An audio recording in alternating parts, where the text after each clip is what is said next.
Hello friends, welcome to my YouTube channel chemistry by Swati. आज की इस वीडियो में हम पढ़ेंगे pH of mixture of acid and base. तो pH of mixture of acids and base, acid जब एक से ज्यादा एसिड मिक्स हो या एक से ज्यादा बेस मिक्स हो तो उसका पीएच क्या होगा, उसे कैसे कैलकुलेट करेंगे, वो हम आज इस लेक्चर में सीखेंगे। PH of mixture of strong acids, इसके लिए फॉर्मूला लगेगा N1V1 plus N2V2 plus N3V3 is equals to NV। जितने एसिड्स होंगे उसी के हिसाब से लगाएंगे। N1V1 प्लस N2V2, 3 एसिड है तो प्लस N3V3, 4 एसिड्स हैं तो plus N4V4 is equals to NV। N क्या है? Normality of final solution, V volume of final solution. तो इसमें क्या होगा, जब स्ट्रॉन्ग एसिड है तो normality concentration of H ion के इक्वल होगा, तो normality concentration of H ion के इक्वल होगा तो यहां से फॉर्मूला आ जाएगा H ion concentration is equals to N1V1 plus N2V2, और ये वाली वॉल्यूम ये डिवाइड में चला जाएगा, यहाँ मल्टीप्लाई में था, डिवाइड में चला जाएगा। तो इसलिए pH of mixture of strong acid के लिए फॉर्मूला आएगा concentration of H ion is equals to N1V1 plus N2V2 divide by total volume. इसी तरह pH of mixture of strong base है, इसके लिए फॉर्मूला लगेगा OH ion concentration, pH of mixture of strong base, इसके लिए formula होगा वही N1V1 plus N2V2 plus N3V3 dash dash is equals to NV। और यहाँ पर स्ट्रॉन्ग बेस की बात की जा रही है, इसलिए यहाँ नॉर्मेलिटी जो होगा वो OH आयन कंसंट्रेशन के इक्वल होगा, तो इससे फॉर्मूला आ जाएगा OH ion concentration is equals to N1V1 plus N2V2 divided by total volume.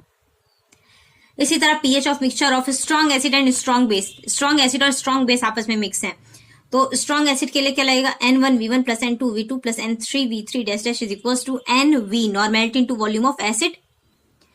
इसी तरह बेस के लिए क्या होगा, normality into volume of base.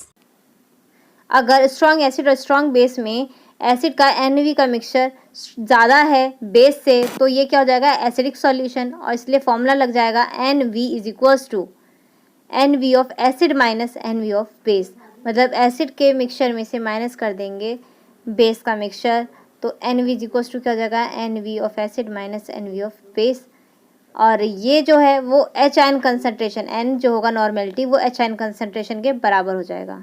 तो यहां से फॉर्मूला आ जाएगा H आयन कंसंट्रेशन, भाई नॉर्मेलिटी की जगह H आयन कंसंट्रेशन, तो H ion concentration is equals to क्या हो जाएगा, NV of acid minus NV of base upon V total volume. इसी तरह अगर NV ऑफ बेस ज्यादा है NV ऑफ एसिड से, तो सॉल्यूशन क्या होगा, बेसिक सॉल्यूशन क्या होगा, बेसिक। तो बेसिक सॉल्यूशन के लिए फॉर्मूला क्या लग जाएगा, जब सॉल्यूशन बेसिक होगा तो OH आयन कंसंट्रेशन नॉर्मेलिटी के बराबर होगा।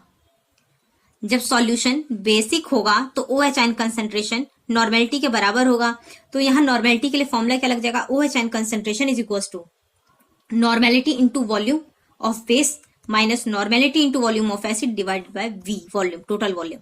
अगर बेस स्ट्रांग है तो बेस में से एसिड माइनस कर रहे हैं, और जब स्ट्रांग एसिड है, एसिड ज्यादा स्ट्रांग है तो एसिड में से बेस को माइनस करेंगे, और जब एसिड स्ट्रांग है तो वो एसिडिक सॉल्यूशन, अगर बेस स्ट्रांग है तो बेसिक सॉल्यूशन। अगर दोनों ही इक्वल हैं तो सॉल्यूशन इज न्यूट्रल, दोनों ही इक्वल है तो solution is neutral. Second question, 4 litre of 0.1 molar BaOH का whole twice and 6 litre of 0.05 molar NaOH का whole twice are mixed, determine the pH of the resultant mixture at 25 degree Celsius. तो यहां से हम क्या करेंगे, OH आयन कंसंट्रेशन निकालेंगे, तो फॉर्मूला लगेगा OH ion concentration is equals to N1V1 plus N2V2 divided by V1 plus V2। यहाँ पर मोलैरिटी दे रखा और नॉर्मेलिटी फॉर्मूले में लगा, तो नॉर्मेलिटी बराबर होता है molarity into valency factor.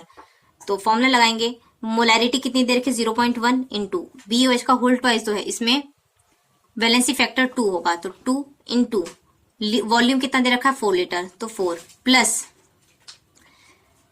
NaOH में मोलैरिटी 0.05 दे रखी है, तो 0.05 multiply by valency factor NaOH के लिए 1 होता है, तो इसलिए 1 नहीं लिखा, वैलेंसी फैक्टर 1 हो जाएगा, और वॉल्यूम कितना दे रखा है, 6 litre upon total volume 6 plus 4 कितना हो जाएगा, 10, तो इसलिए 10 लगा दिया। इसे सॉल्व करेंगे तो 1.1 into 10 to the power minus 1 आ जाएगा। अब फॉर्मूला लगाएंगे POH is equals to minus का log OH ion concentration, OH ion concentration की वैल्यू रखेंगे 1.1 into 10 to the power minus 1 is equals to 10 to the power minus 1 की value क्या हो जाएगी, लॉग में 1, log 10 to the power minus 1 की value हो जाएगी 1 माइनस लॉग 1.1, इसको सॉल्व करेंगे तो 0.97 आ जाएगा। तो पीएच इज इक्वल टू क्या होता है, pH plus POH is equal to 14 होता है, तो यहां से फॉर्मूला लगा दे, pH is equal to 14 minus POH, तो pH is equal to 14 minus POH की वैल्यू पुट करेंगे, सॉल्व करेंगे, pH आ जाएगा। Third question, calculate the pH of mixture formed by mixing 100 ml of 0.1 molar HNO3 plus 900 ml of 0.1 molar HCl।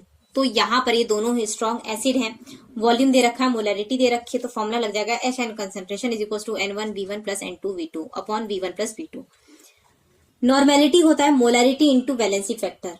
तो molarity HNO3 के लिए molarity कितनी दे रखी, 0.1 multiply by valency factor HNO3 का वैलेंसी फैक्टर 1 होगा, तो 0.1 में जब 1 से मल्टीप्लाई करेंगे तो 0.1 ही आएगा, इंटू वॉल्यूम ml में दे रखा है, इसको लीटर में कन्वर्ट करने के लिए 1000 से डिवाइड कर देंगे तो 0.1 लीटर हो जाएगा, प्लस N2 कितना दे रखा है 0.1 मोलर, तो 0.1 मोलर इंटू वैलेंसी फैक्टर कितना दे रखा है 1, HCl के लिए वैलेंसी फैक्टर 1 होता है, तो 0.1 में जब 1 से मल्टीप्लाई करेंगे तो 0.1 ही आएगा, इंटू V2 वॉल्यूम दे रखा है 900 ml, इसको लीटर में कन्वर्ट करेंगे तो 0.9 आ जाएगा, 1000 से डिवाइड करेंगे तो 0.9 आ जाएगा, upon V1 plus V2।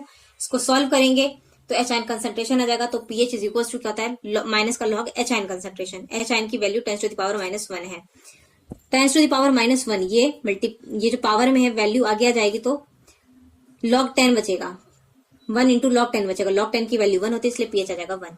Second part में बोला है कि equal volume of 0.2 molar HCl, 0.1 molar H2SO4 and 0.2 molar HClO4 तीनों ही स्ट्रॉन्ग एसिड हैं और मोलरिटी दे रखा है और वॉल्यूम इक्वल है, तो फॉर्मूला लेगा HN concentration is equal to N1V1 plus N2V2 plus N3V3 divided by V1 plus V2 plus V3।